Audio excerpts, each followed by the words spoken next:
नमस्कार साथियों, राज्य के शिक्षक बाट जो रहे थे स्थानांतरण को लेकर, तो यहाँ स्थानांतरण का पत्र जारी कर दिया गया है। लगभग 10,225 शिक्षकों को ट्रांसफ़र का सौगात मिला है। पूरा अपडेट कवर करेंगे। इससे पहले आपसे छोटा सा अनुरोध है, अगर आपने हमारे चैनल को अभी तक सब्सक्राइब नहीं किया तो कर लीजिएगा। बिहार टीचर न्यूज़ अपडेट के लिए 24 तारीख को विभागीय स्थापना समिति की बैठक की गई है, जिसमें राज्य के लगभग 10,000 से अधिक बीपीएससी और कई रोगों से ग्रसित एवं दिव्यांग शिक्षकों का यहाँ पर ट्रांसफ़र पोस्टिंग किया गया है। खास करके महिलाओं को काफ़ी तरजीह दिया गया है, जिसमें शिक्षित शिक्षिकाओं से स्थानांतरण हेतु ई शिक्षा पोर्टल पर दिनांक 1 दिसंबर से 15 दिसंबर तक ऑनलाइन आवेदन लिया गया। इससे संबंधित मार्गदर्शिका भी दिया गया था।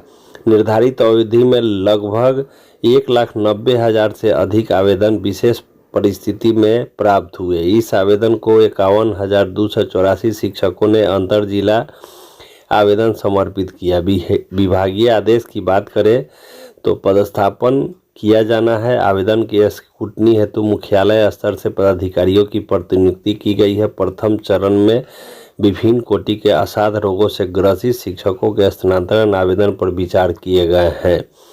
10 जनवरी को 47 नियमित शिक्षकों के आवेदन को निस्तारण कर दिया गया था। इसके बाद 25 फरवरी को बिहार लोक सेवा आयोग 1 और 2 के नियुक्त असाध्य रोग से ग्रसित 250 से शिक्षकों का स्थानांतरण किया गया था।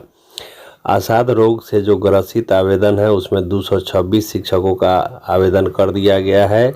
937 शिक्षक जो हैं गंभीर रूप से किडनी हृदय रोग से हैं, उनका भी किया गया है। दिव्यांगता के आधार पर 2685 शिक्षकों का स्थानांतरण किया गया है। मानसिक पति पत्नी स्वयं दिव्यांगता में 573, विधवा और परित्यक्त में 516 और पति के पदस्थापन के आधार पर 5228 शिक्षकों का स्थानांतरण किया गया है। यानी कुल 10,225 शिक्षकों का आवेदन पर विचार करते हुए शिक्षकों का ट्रांसफ़र किया गया है। समिति की बैठक में लिए गए निर्णय के आधार पर और अन्य जो लोग आवेदन दिए हैं उनका क्या होगा यह भी जानिए। तो सभी शिक्षकों का स्थानांतरण इस शिक्षा पोर्टल पर दिए गए घोषणा पत्र के आलोक में किया गया है। स्थानांतरित सभी शिक्षकों को यदि शिक्षक द्वारा इस शिक्षा पोर्टल पर दिए गए आवेदन और घोषणा में किसी प्रकार का गलत सूचना दिया गया है तो उनके विरुद्ध नियमानुसार कार्रवाई किया जाएगा। स्थानांतरण जो जिला आवंटित किए गए हैं उससे स्वीकार करते हैं। समिति द्वारा उनके दिए गए विद्यालय के विकल्प को प्राथमिकता के आधार पर विचार किया जाएगा। जहां प्राथमिकता के आधार पर रिक्तियाँ उपलब्ध नहीं होगा वहां निकटतम विद्यालय के पंचायत प्रखंड में पदस्थापित होना होगा और उन्हें स्वीकार भी करना होगा। त्रन में जो ध्यान देने वाली बात है वह इस प्रकार है, इस शिक्षा पोर्टल पर 2 शपथ पत्र अपलोड करने होंगे और दोनों शपथ पत्र अपलोड के बाद विद्यालय का आवंटन किया जाएगा। गलत सूचना देने पर नियमानुकूल कार्रवाई किया जाएगा। साथ ही स्थानांतरण सभी शिक्षकों का विद्यालय आवंटन 10 अप्रैल से लेकर 20 अप्रैल तक कर दिया जाएगा और यह ऐच्छिक स्थानांतरण माना जाएगा।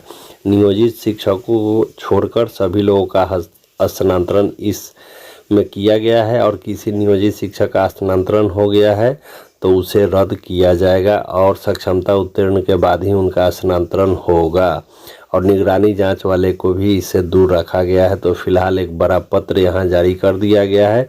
वर्षों से बाट जो रहे शिक्षकों को सौगात मिली है स्थानांतरण का और अन्य जो लोग आवेदन दिए थे उनके आवेदन पर कब तक विचार होता है यह देखना दिलचस्प होगा। अभी तक के अपडेट के लिए इतना ही और अपडेट के लिए आप हमारे चैनल को जरूर सब्सक्राइब कर लीजिएगा। धन्यवाद।